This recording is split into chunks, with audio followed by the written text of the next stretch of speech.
Coming over and watching him. Well, I do think I'm scheduled to come to your place on the 23rd. Yes, the 23rd. And if anyone knows what that's about, that Doctor Who, makes his grand rematerialization on the. I have a spectacular display planned for the library. Oh wow! For the Doctor Who series.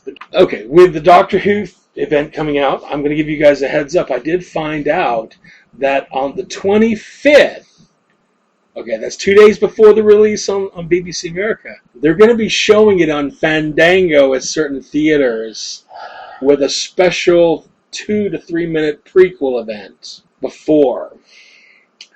For those of you who have money, go see this. And for those of us who can't wait 2 days, check it out because we're obviously going to put the prequel out on the specials.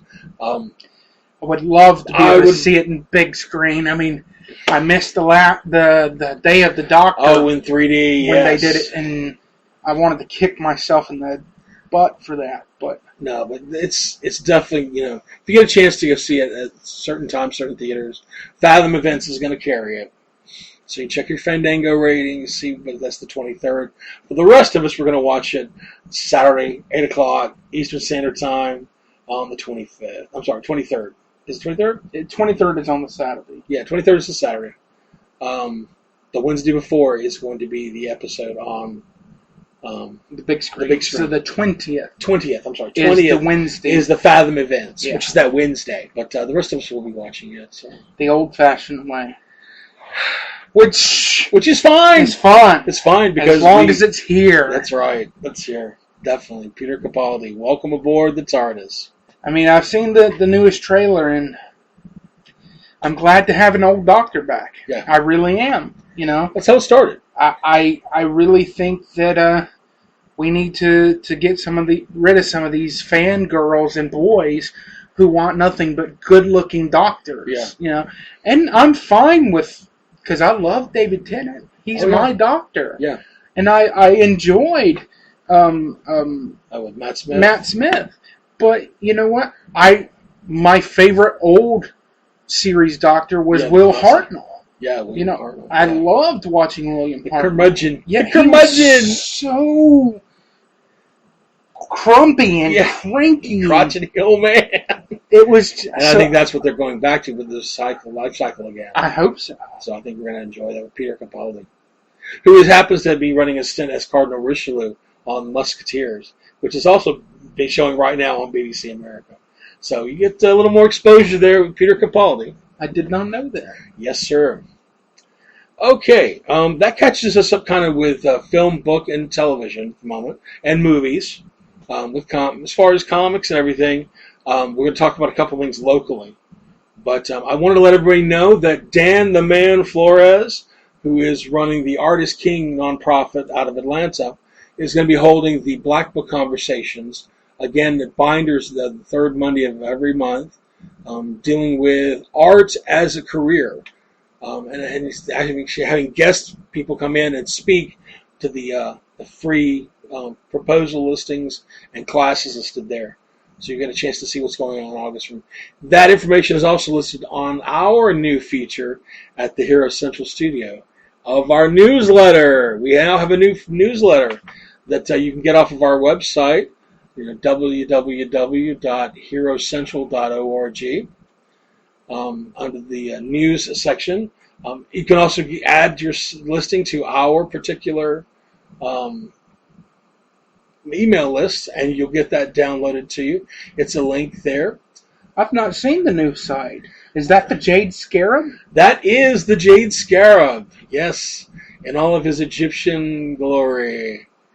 Yep. So you've got all kinds of different things going on with the web comics, with the 8-pager comics, the digital downloads, as well as hard copy comics where you can purchase them. We're going back and redoing the Into Deep series by those multiple artists from a couple of years ago. Oh, yeah.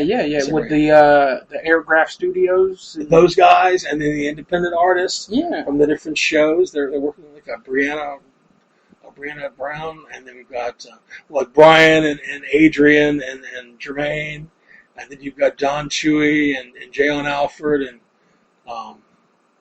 gosh, he's got Solomon Mars. He had another piece of Series 10 on that as well. So we're looking for new artists. We're doing the second volume now.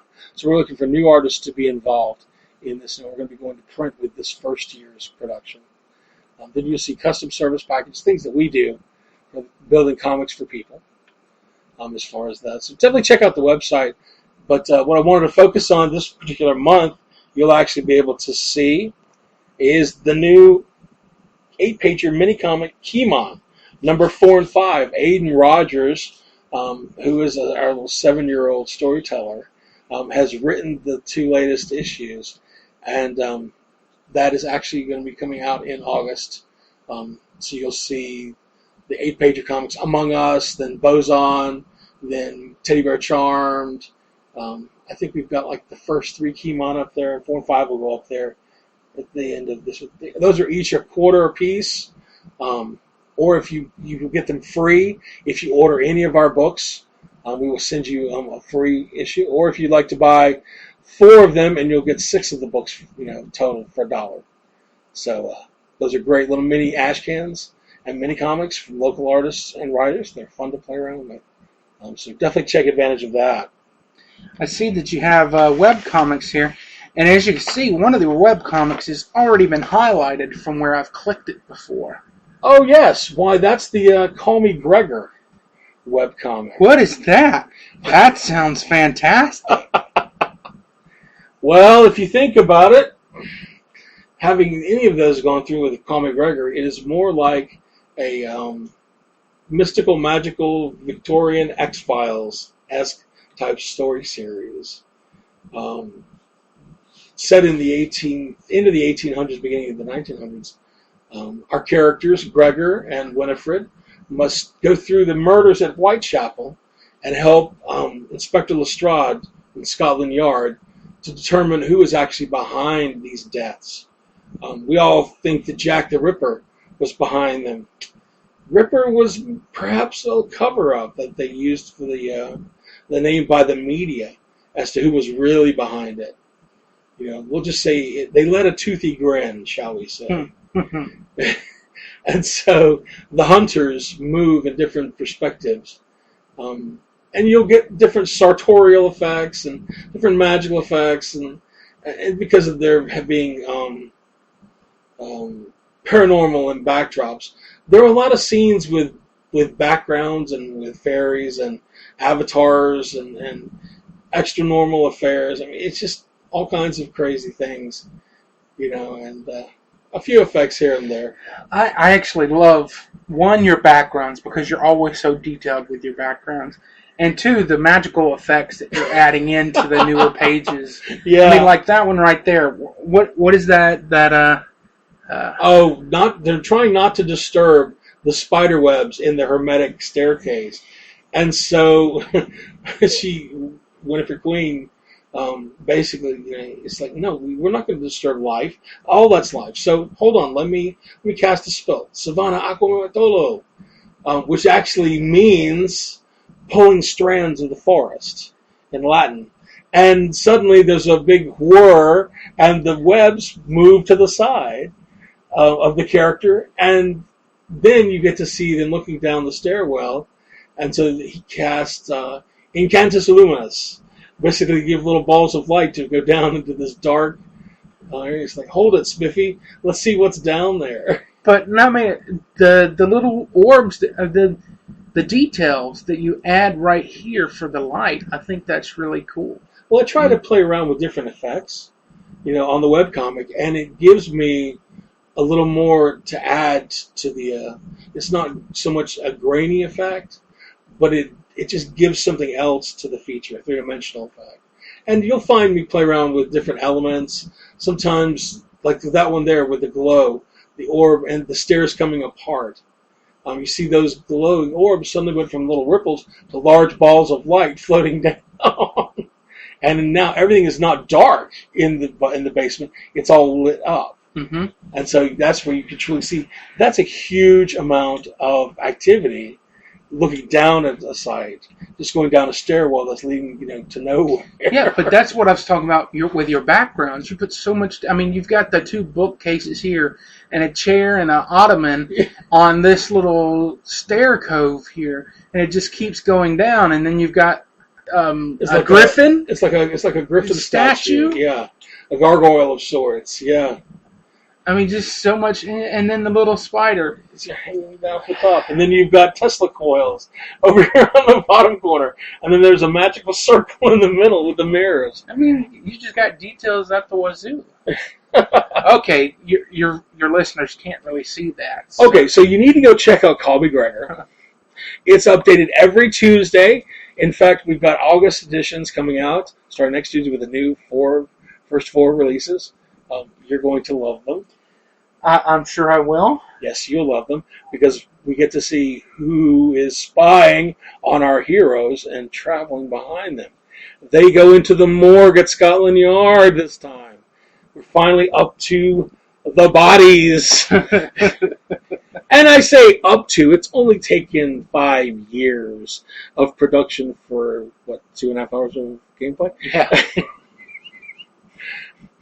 We really enjoyed role-playing out this development of these characters.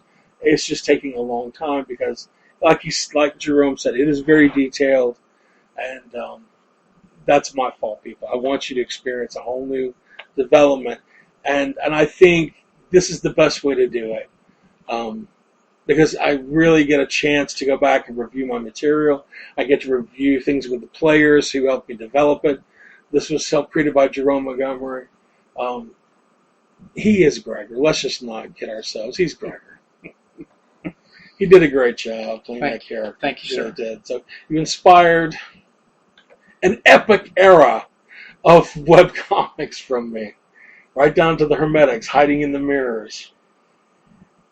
Can we really call them Hermetics without, Order of Hermes? Actually, Order of the Golden Dawn. There are Hermetics. There was an actual mystical order and movement in Europe. So we don't have to worry about some big company coming back and saying, you used our copyrighted material. No. Order of the Golden Dawn and the Order of the Brotherhood of Heliopolis of Ra. Those were 2 British-based magical movements, and they used the order, the Trismegistus Hermetic, which is the Book of Hermes. That's what that Hermetic means, of Hermes. Mm. So, yes, you're getting a little bit of information from a paranormal and occult area. I thought it had to do with, hermetically sealed. That's where that word comes from. Oh. The principles of rituals, of things that are secretive and occultus, mean hidden, hermetically sealed, like an envelope or a jar. That is what that means. It's been sealed by ritual, so that no air can get to it. And that's where we use that term, hermetically sealed. Interesting. Yep. The Cosians, or the early doctors, utilized it as a technique from an alchemy maneuver and ritual. Where did they learn it? They learned it from the Hermetic mages.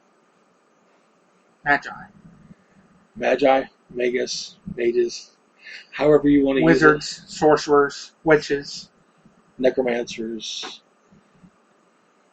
wee folk, Wiccan.